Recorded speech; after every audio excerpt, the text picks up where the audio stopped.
The metallic clang of the locker door was the only sound that felt real. Zara traced the dent in the cheap tin, a small crater someone had left in a fit of pique years ago.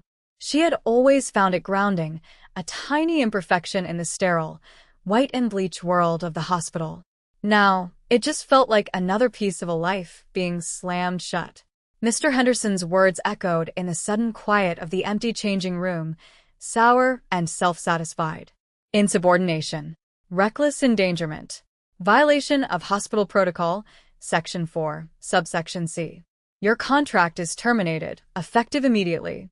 Pack your things. He had practically vibrated with glee, his little bureaucratic heart swelling with the power to ruin.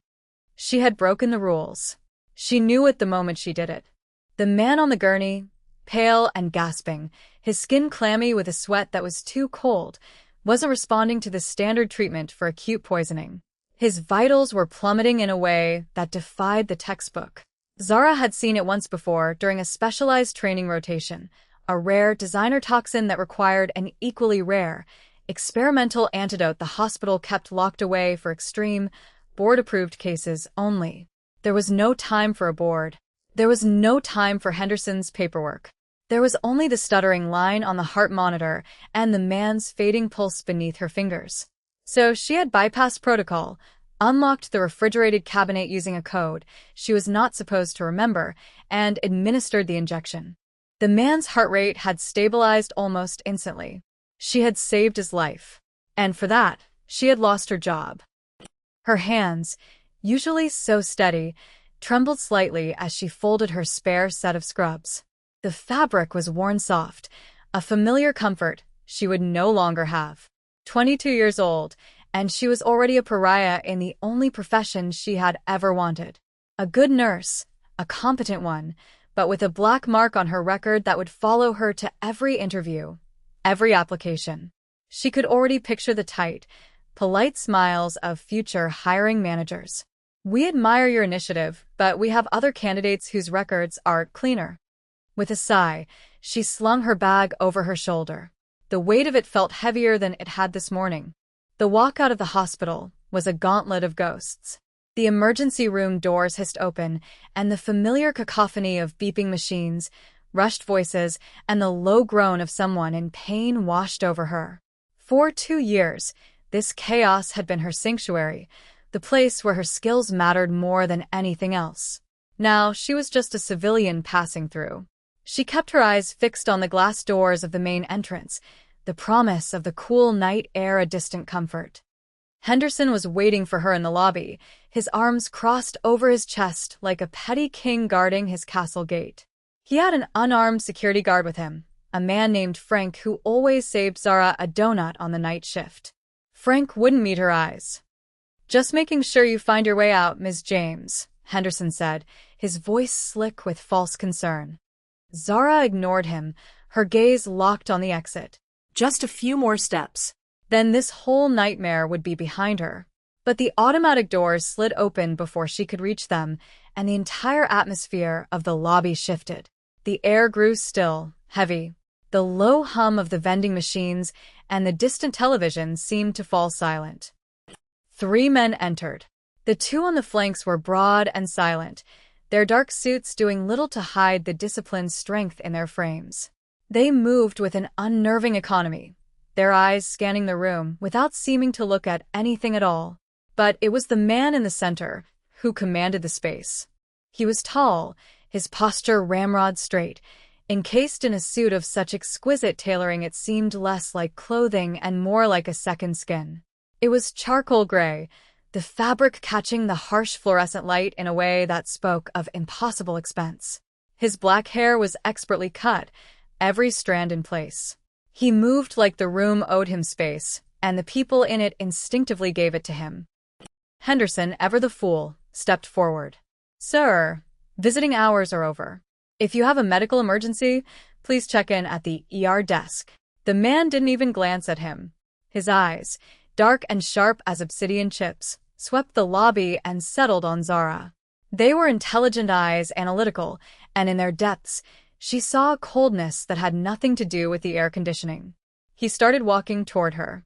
It was not a stroll, it was a trajectory. Sir, I must insist, Henderson began, puffing out his chest. One of the flanking men took a single, soft step forward. He did not speak. He did not gesture. He simply shifted his weight, and the implied violence was so absolute that Henderson's words died in his throat. The supervisor took an involuntary step back, his face paling. The man in the charcoal suit stopped directly in front of Zara. He was close enough that she could smell the subtle, clean scent of his cologne, not a heavy musk, but something crisp and cool, like cedarwood after a rainstorm. He looked down at her, his expression unreadable, a mask of aristocratic calm. Zara's heart, which had been a dull, aching drum in her chest, began to beat a sharp, frantic rhythm. This was not a doctor. This was not a patient's grieving family member. This was danger in a bespoke suit. Then he spoke, and his voice was a low, smooth baritone, utterly devoid of accent, yet carrying a cadence that was not from around here. It was the kind of voice that never needed to be raised to be obeyed. "Ma'am," he said. The word was so unexpected, so formal and respectful, that it threw her off balance more than any threat could have. No one had called her ma'am in her life.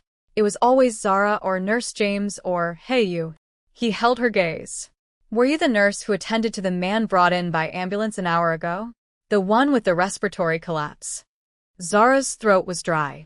She could only manage a single, tight nod. She thought of the patient, the strange poison, the antidote. This had to be about him. The man's eyes held hers for a beat longer, a silent assessment that felt as if it were peeling back layers of her skin to see the bones beneath. He seemed to find what he was looking for. "You're coming with me," he stated. It wasn't a question. It wasn't a request. It was a declaration of fact, as though the universe had already bent to his will and was merely waiting for her body to catch up. "What?" "No," Zara stammered, finding her voice. "I can't. I don't even know who you are." Henderson, recovering a sliver of his bravado, scurried forward. "She is no longer an employee of this hospital. You can't just, this is private property." The man didn't look at him. He didn't have to. His attention remained entirely on Zara, a focused, predatory stillness. "That is a matter between her and me," he said, his voice dropping half an octave, turning the lobby's air to ice. He took a step closer to Zara. "We can do this quietly, or we can cause a scene that you, Mr. Henderson, will not enjoy. The choice is yours." Before Zara could process the threat, before she could decide whether to scream or run, the man's hand closed around her upper arm.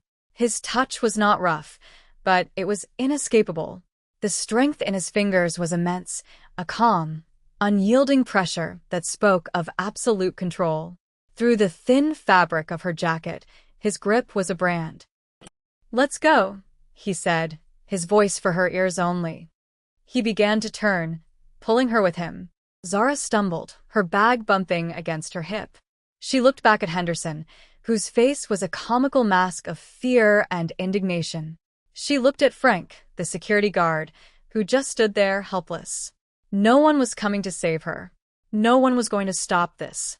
The automatic doors slid open again, welcoming them into the dark, waiting night. She was being taken, and the world she had known just minutes before, the sterile hallways, the locker with the dent, the life she had built, was already gone, as if it had never been hers at all. The car was a black sedan with windows so tinted they looked like polished obsidian. The interior was silent, swallowing the sounds of the city the moment the heavy door clicked shut. Zara found herself on a supple leather seat, the man who had taken her beside her, one of his silent soldiers in the passenger seat, the other driving. The car pulled away from the curb with a smooth, powerful glide that was as unnerving as its owner's movements. She could feel the man's presence beside her, a solid wall of heat and coiled energy. He wasn't touching her, but she felt pinned in place by his proximity. She stared out the window, watching the familiar streetlights of her neighborhood blur into streaks of gold and white. Her mind was racing, trying to catch up to the reality of her situation. Kidnapped. She had been kidnapped from her own workplace. Yet it didn't feel like the frantic, violent abductions from the movies. It was quiet, orderly and terrifyingly efficient. "Where are you taking me?" she asked, her voice steadier than she felt. She would not show him fear. She was a trauma nurse. She had faced down screaming, delirious patients and delivered devastating news to families. She could handle a man in a nice suit. He turned his head slightly, his profile carved in the dim light of the cabin. A strong jaw, a straight nose. He looked like a statue of a fallen prince. "To a place where you can finish the job you started," he said. "The patient," Zara breathed, understanding dawning. "The man I treated. Is he?" "He is alive." For now, the man replied. "Thanks to you. The doctors I have on my payroll were baffled. They had never seen a compound like it.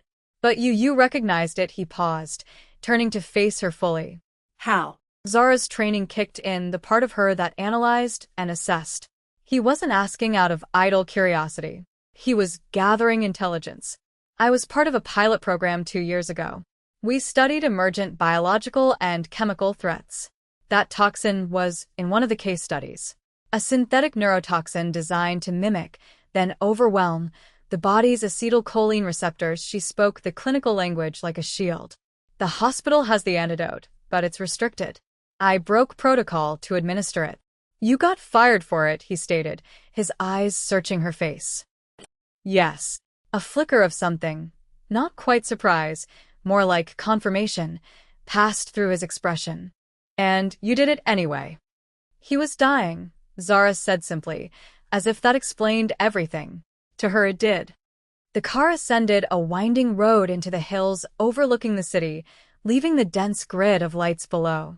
They passed through a set of imposing iron gates and pulled up before a house that was less a house and more a monument of glass and steel cantilevered over the mountainside.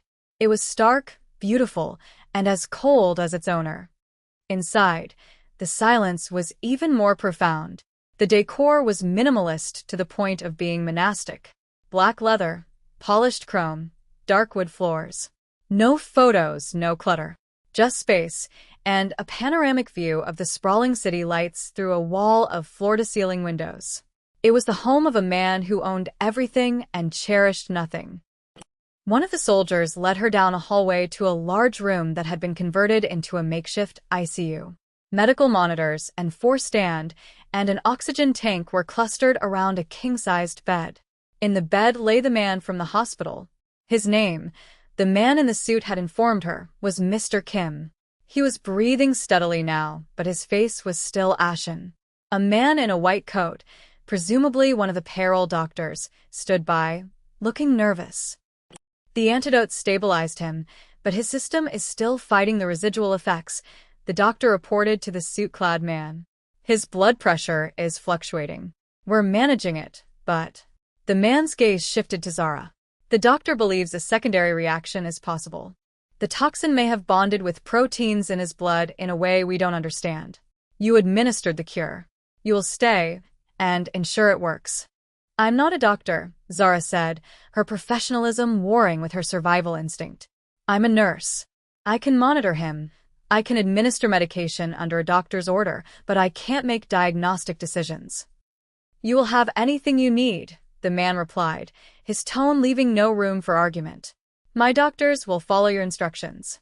You saw something they did not. That makes you the most qualified person in this room." He looked from Zara to the nervous doctor, and the unspoken threat was clear. Her authority here was absolute because he willed it. For the next several hours, Zara worked. She slipped back into the familiar rhythms of her job, the fear pushed to the back of her mind by the sheer force of habit and the immediate needs of her patient.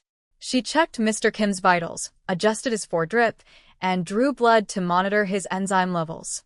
She spoke in low, clear tones to the other doctor, who quickly deferred to her obvious competence. The man who brought her here, she learned his name was Kwon Ji-han, did not leave. He stood in the corner of the room, a silent, watchful sentinel, his presence a constant pressure at the edge of her awareness. At one point, Mr. Kim's body began to shudder. A violent seizure. The monitor shrieked as his heart rate spiked erratically. The other doctor panicked, reaching for a sedative. "No." Zara snapped, her voice sharp with command. It'll depress his respiratory system. It's a neuroresponse. We need to ride it out. Get me a cooling blanket and prepare a magnesium drip. She worked quickly, moving around the bed with an efficiency that was mesmerizing. She protected Mr. Kim's head, spoke to him in a low, calming voice, and managed his vitals through the worst of it. The seizure subsided as quickly as it had begun, leaving him limp and drenched in sweat. The room was silent save for the steady, rhythmic beep of the restored heart monitor. Zara finally allowed herself to breathe, her forehead damp with her own sweat. She turned and found Jihan's eyes on her. He had not moved from his corner, but the intensity in his gaze was palpable. He had seen her in her element, seen her confidence, her unflinching nerve under pressure. Later, after Mr. Kim was stable and sleeping, Zara stood by the massive window, looking down at the city she could no longer access. She felt a profound sense of dislocation, as if she were an astronaut gazing at a world she had left behind. She heard a soft sound behind her. Jihan was there, holding a steaming mug. He didn't speak, just extended it to her. She took it, her cold fingers wrapping around the warmth of the ceramic. It was tea, a fragrant, calming chamomile. The simple, domestic gesture was so at odds with the violence and danger that surrounded him that it felt like a glitch in reality. "I have lost people I was sworn to protect before," he said, his voice quiet, directed at the glass. "Men who trusted me. A woman who believed I could keep her safe. I failed them. It will not happen again." Zara said nothing. She simply held the warm mug, the steam caressing her face. His wound, she realized. He was not just trying to save his soldier. He was trying to exorcise a ghost. An adult woman, he had failed. The admission hung in the air between them, a rare and fragile thing. He was showing her a piece of himself, a shard of vulnerability he likely showed no one. He saw her not just as a tool, but as a witness. And in his world, a witness was either a liability to be eliminated or an asset to be bound to him. She had a terrifying feeling she was rapidly becoming the latter. The days bled into one another, marked not by the sun but by the rhythmic beeping of the monitors and the quiet, tense atmosphere of the glass house.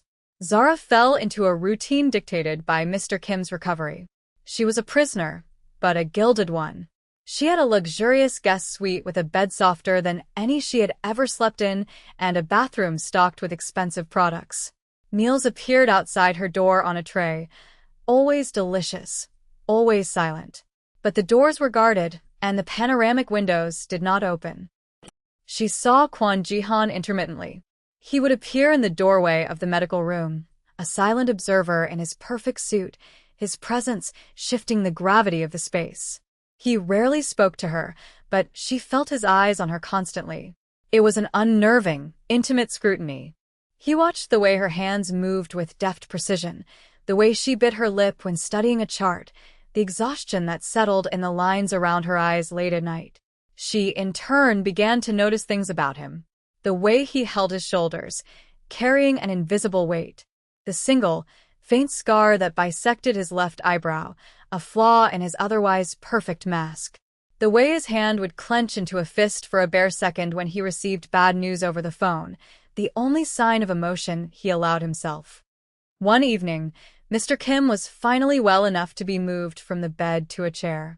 It was a small victory, but in the oppressive quiet of the house, it felt monumental.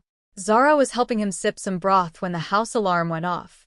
It wasn't a loud, blaring siren, but a series of low, urgent chimes that sounded through the walls, a gentleman's warning of imminent death. Jihan was in the room in an instant, his two main guards with him. He was no longer the calm businessman. His face was a mask of cold fury, his body thrumming with lethal energy. "Get her out of here," he commanded one of the guards, gesturing to Zara. "Take her to the safe room." Before the guard could move, the massive window overlooking the city exploded inward, showering the room in a cascade of glittering, deadly shards. Two figures in black tactical gear rappelled through the gaping hole, landing in silent rolls on the floor, guns already raised. Everything happened in a blur of motion. Jihan moved with a speed that was inhuman. He shoved the table at the first intruder, sending hot broth and porcelain flying, and in the same motion, drew a handgun from a holster Zara had never known he wore. The sound of the gunshot was shockingly loud in the enclosed space, a flat, brutal crack. The first man went down. The second intruder pivoted, his weapon swinging toward Zara. She was frozen. The bowl dropped from her hands, her mind screaming but her body locked in place. In that split second, Jihan crossed the room. He didn't push her out of the way. He became a shield, his body slamming into hers, driving her back and down, away from the line of fire. They hit the floor hard, Zara cushioned by a solid frame. His arm was wrapped around her, his hand protectively covering her head as glass rained down around them. She could feel the frantic beat of his heart against her back, or maybe it was her own. The scent of his cedarwood cologne was mixed with the acrid smell of gunpowder. Another shot rang out, this one from Jihan's guard, and the second intruder fell. It was over in less than 10 seconds. Silence descended, thick and heavy, punctuated only by the distant city hum filtering through the shattered window and Zara's own ragged breathing. Jihan remained over her for a long moment, a dead weight of muscle and tailored wool. His breath was hot against her ear. Then he shifted, pushing himself up. He looked down at her, his dark eyes sweeping over her, checking for injuries. The cold mask was gone. In its place was something raw and unguarded, a possessive fury so potent it made the air crackle. He had almost lost her. The realization hit Zara with the force of a physical blow. He wasn't just protecting an asset. He was protecting her. He stood and extended a hand, pulling her to her feet. His grip was tight, his knuckles white. "Are you hurt?" he asked, his voice a low growl. Zara shook her head, unable to speak. His eyes flickered to the captured assassin his men were now securing. The man was wounded but alive. Jihan's face hardened, the brief flicker of emotion vanishing as quickly as it had appeared. He walked over to the man, his movements precise and deadly. He needed information. Who sent them? How did they find this location? The assassin just spat blood on the floor and laughed. Jihan's expression didn't change, but a new, more terrifying coldness entered his eyes. He looked at his men, then at the assassin, a silent battle of wills playing out.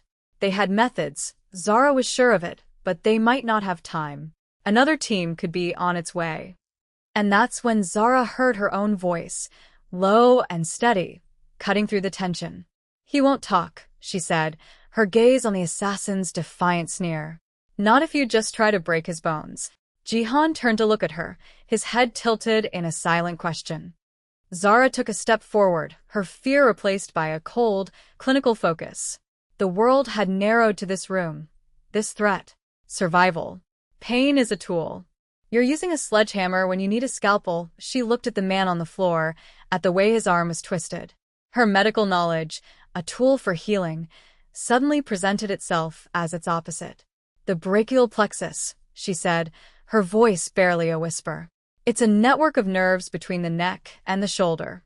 A precise, non-damaging pressure applied there will cause a level of agony that will bypass his tolerance. He'll tell you whatever you want to know just to make it stop." Silence. The guard stared at her. Jihan's eyes bored into hers, searching, assessing. She had just offered him a piece of her soul, the dark underside of her life-saving knowledge. She had crossed a line she could never uncross. She was no longer just a nurse caught in the crossfire.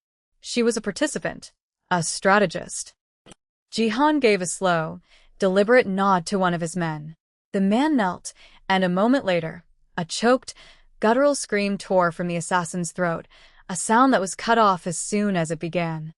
Later, after the mess was cleaned up and the window temporarily boarded over, Jihan found her in her room. She was standing in the dark, her arms wrapped around herself, shaking. He didn't turn on the light. He just stood in the doorway, a tall shadow against the hall light. "You see the world as it is," he said, his voice soft in the darkness. "Not as it should be. I have not met anyone like that in a long time." It wasn't a compliment. It wasn't an absolution. It was a confession of recognition. He was telling her that he saw her, the part of her that knew how to survive, the part that had just taught his men how to torture. He saw it because it was a reflection of himself. And in that dark, quiet room, that felt more intimate, more dangerous than any declaration of love could ever be, the distance between them had collapsed. They were no longer captor and captive. They were two sides of the same tarnished coin.